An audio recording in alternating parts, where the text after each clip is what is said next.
Mukhang makukuha na nitong Magnolia Chicken Templados itong si Joshua Monson mula dito sa Pure Blends. Yan ngayon ang bali-balita lalo na at matutuloy na nga 100% yung pagbenta ng Northport Batangas sa nasabing kumpanya. Ayon dito sa mga lumabas na reports, particular na dito sa Spin, nagkamali daw ang Magnolia sa pag-trade para dito kay William Navarro. Pinagpipilian daw sana ng Magnolia itong si Navarro, si Joshua Monson. Pero pinili nilang kunin itong si Navarro at yun nga nangyari, tinrade nila si Calvin Abueva at itong si Jeric Balanza. Ang problema lang, ito si Navarro hindi naman nagtagal dito sa Magnolia, hindi tinanggap yung contract extension offer nila at ngayon ay naglalaro na abroad. Kaya nagkamali talaga ng trade ang Magnolia at napilitan silang i-trade ulit naman itong si Jeric Ahalmisi kapalit itong si Javi Gomez de Leano. Kaya nga ngayon, yan ang pinag-aaralan daw mabuti ng Magnolia kung paano naman nila ma-acquire itong si Joshua Monson. Dahil sa tingin nila, mukhang kinakailangan pa nila ng isa pang player na may dadagdag dito sa kanilang roster. Kung sakasakali nga na makuha nila itong si Monson, sigurado na magiging mas maganda ang kalalabasan nito para dito sa kanilang lineup. As it is, alam natin na itong si Monson ay isa dito sa pinakamahusay na mga two-way players dito sa PBA.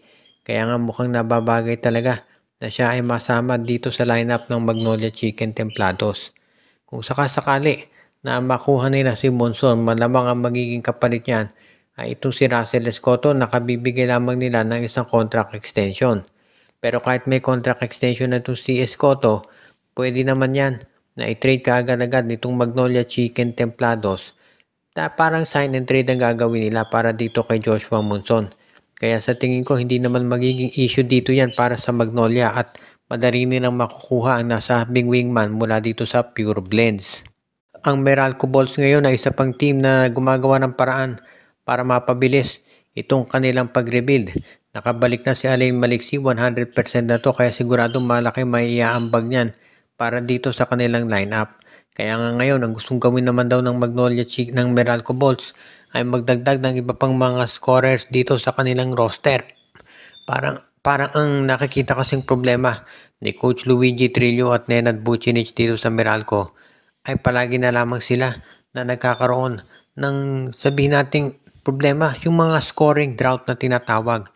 May mga punto do sa game kung saan ilang minutong hindi nakaka-score itong Meralco at yan ang panahon na yung mga kalaban nila ay umaabante o kumakalas. Kaya nga ngayon gusto magdagdag ng iba pang scorers dito si Coach Luigi Trillo. Marami naman makatutulong dyan at itong kanilang draft pick kasi na si Jason Brickman, more of a playmaker yan. Ibig sabihin siya yung magpapasa ng bola, magbibigay ng assist, hindi yan masyadong scorer. Kaya ngayon ang gusto raw kunin itong Meralco Bolts sa isang scorer para maidagdag dito sa kanilang lineup at parang yan talaga ang iniintay nila na magiging magandang adjustment sa ngayon.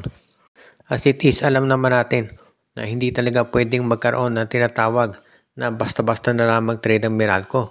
Kinakailangan mag-provide sila ng mga magagaling na asset. Kaya nga pinag-iisipan mabuti at ini-evaluate ang Meralco yung lineup nila kung sino yung mga players na pwede nilang i-trade at sino yung pwedeng manatili dito sa kanilang lineup.